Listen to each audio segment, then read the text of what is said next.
Halo Sobat Cuan, kembali lagi di YouTube channel stocknow.id.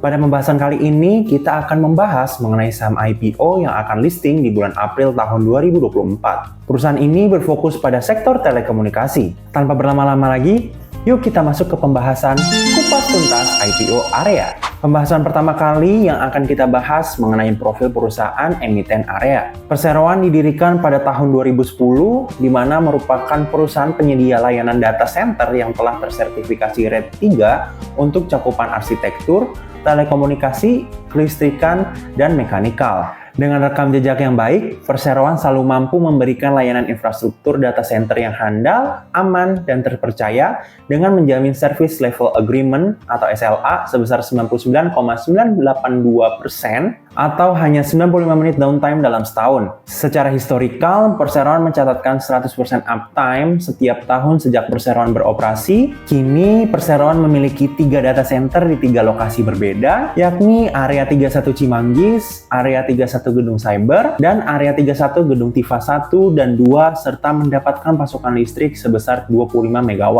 Kegiatan usaha yang dijalankan Perseroan saat ini adalah jasa penyewaan colocation dengan menawarkan layanan jasa utama berupa rack colocation, secure cage, dan data hall, teleport facility, dan co-working office space. Prospek usaha Area adalah internet saat ini telah menjadi kebutuhan utama masyarakat modern. Peningkatan penetrasi internet berdampak pada pertumbuhan inovasi masyarakat dengan munculnya barang dan jasa baru yang meningkatkan daya saing ekonomi. Pertumbuhan ekonomi digital Indonesia sendiri ditopang oleh besarnya pengguna internet di Indonesia, yakni sebesar 215,63 juta orang, dan menempati urutan peringkat pengguna internet terbesar keempat di dunia. Secara tren peningkatan kebutuhan penyimpanan data semakin meningkat setiap tahunnya, seiring dengan penggunaan data dan peningkatan jumlah pengguna internet, seiring juga dengan peningkatan tren pengguna teknologi informasi dan komunikasi dibutuhkan peran infrastruktur penunjang seperti data center. Hal ini menjadi peluang bagi Perseroan untuk bertumbuh tentunya.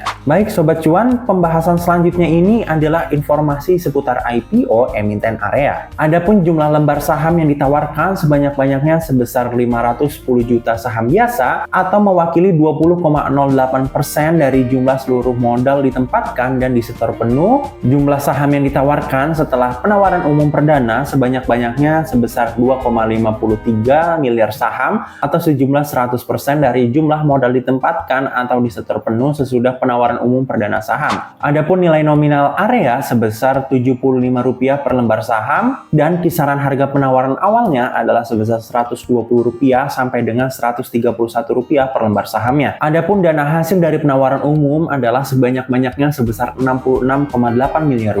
Alokasi seluruh dana yang diperoleh dari hasil IPO tersebut setelah dikurangi biaya-biaya emisi, maka akan digunakan seluruhnya oleh Area untuk sebagai berikut. Yang pertama ini sekitar 64,17% akan digunakan untuk pengembangan usaha dalam bentuk belanja modal dengan rincian sebagai berikut. Yang pertama ini adalah sekitar 50% akan digunakan sebagai belanja modal untuk fitting out data hall 2 dan data hall 3 di Area 31 Cimanggis, di mana fitting out yang dimaksud adalah untuk melakukan instalasi infrastruktur penunjang baik peralatan maupun perangkat di data hall 2 dan data hall 3 yang masih kosong agar dapat beroperasi dan melayani jasa colocation. Yang selanjutnya ini, sekitar 25% akan digunakan sebagai belanja modal untuk menambahkan kapasitas kelistrikan data hall 2 dan data hall 3 di Area 31 Cimanggis.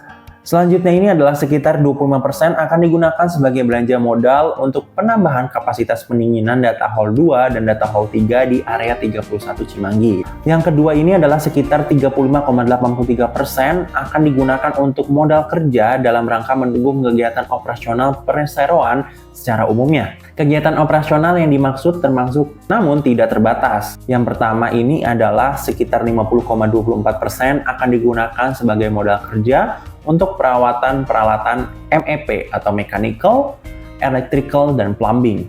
Dan selanjutnya ini adalah sekitar 49,76% akan digunakan sebagai modal kerja untuk perawatan gedung Area 31.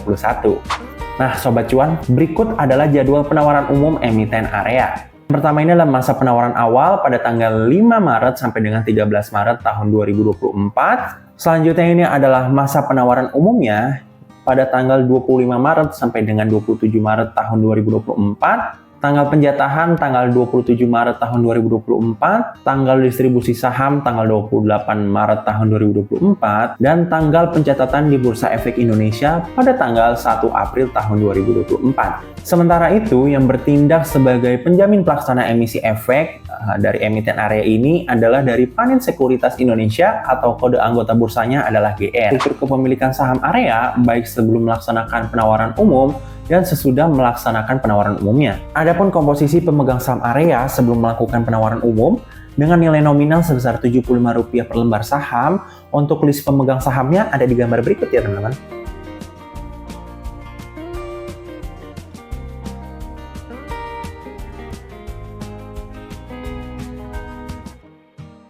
Dengan terjualnya seluruh saham yang ditawarkan perseroan dalam penawaran umum ini, struktur permodalan dan pemegang saham akan ikut berubah. Berikut adalah pemegang struktur kepemilikan saham area. Untuk listnya ada di gambar berikut.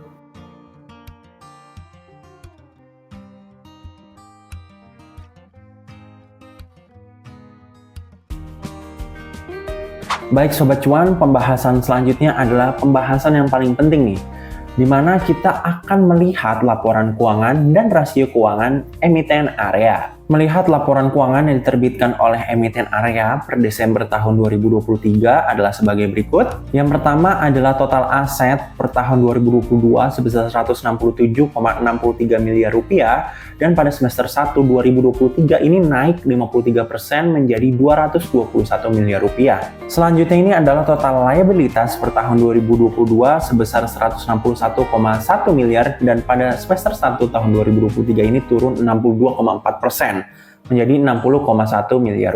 Selanjutnya ini adalah total ekuitas per tahun 2022 sebesar Rp7,5 miliar dan pada semester 1 tahun 2023 ini naik sebesar 2043% menjadi Rp160,9 miliar. Sedangkan untuk total laba bersih emiten area per tahun 2022 sebesar Rp2,4 miliar dan pada semester 1 2023 ini menurun menjadi Rp1,8 miliar. Perlu teman-teman ketahui juga, penurunan dan kenaikan ini tentunya belum pasti karena kita harus melihat dulu nih laporan keuangan pada tahun 2023 yang akan diterbitkan pada tahun 2024, tentunya nanti akan berubah baik neraca maupun laba ruginya. Pembahasan selanjutnya adalah kita akan membahas mengenai rasio keuangan dan valuasi dari emiten area. Rata-rata PER terendah jika kita menggunakan harga terendah yaitu Rp121 per lembar sahamnya, maka hasil PER-nya atau price earning ratio-nya sebesar 24,3 kali. Adapun PER tertingginya jika kita menggunakan harga tertingginya yaitu 131 per lembar saham, maka hasilnya adalah 26,4 kali. Nah, kalau kita lihat dari sisi PBV-nya, rata-rata PBV jika kita menggunakan harga terendah yaitu Rp121 per lembar saham, maka hasil rata-rata PBV-nya sebesar 6,8 kali. Adapun PBV tertingginya jika kita menggunakan harga tertinggi yaitu di Rp131 per lembar saham, maka hasil rata-rata PBV-nya sebesar 7,3 kali. Nah, perlu Sobat Cuan ketahui juga, semua hitungan rasio maupun valuasi tentunya berdasarkan dari perhitungan tim analis Stokno.id. Tentunya metode perhitungan baik rasio maupun valuasi bisa berbeda-beda dengan analis lainnya. Nah, jadi emiten area ini adalah emiten yang akan IPO pada bulan Maret atau April tahun 2024. So, untuk Sobat Cuan yang ingin membeli saham area di tahun 2024 ini, boleh banget untuk analisa lebih lanjut terkait dengan perusahaan ini. Perlu diingat juga Sobat Cuan bahwa analisa pada video kali ini bersifat disclaimer on, artinya segala keputusan untuk membeli dan menjual pada instrumen investasi saham ini berada di tangan investor. Terima kasih Sobat Cuan yang sudah menonton videonya hingga selesai. Sampai jumpa di pembahasan unboxing IPO berikutnya. Salam cuan dan bye-bye!